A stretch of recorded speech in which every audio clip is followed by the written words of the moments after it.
Hazrat ibn Umar radiallahu anhu says, when Abdullah bin Ubay, the chief of the hypocrites, died, Abdullah bin Ubay, his son, came to Allah's apostle sallallahu alaihi wasallam. So he sallallahu alaihi wasallam granted him his shirt and commanded him to shroud him, Ibn Ubay, in it. Then when he sallallahu alaihi wasallam got up to lead his funeral prayer, Hazrat Umar radiallahu anhu, holding his garment, submitted, will you perform the funeral prayer of a hypocrite? And no doubt Allah Jalla Jalaluhu has forbidden you to ask his forgiveness.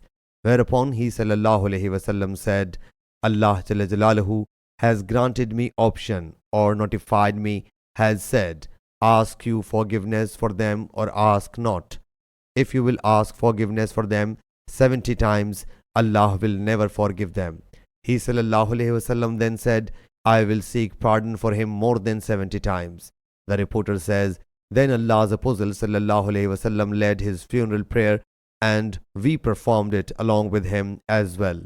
Then Allah Jalla Jalaluhu revealed this verse, and pray you never over any of their dead, and not stand over his grave. No doubt they rejected Allah and his messenger, and died while they were disobedient. Sahih Bukhari, Hadith number 4672.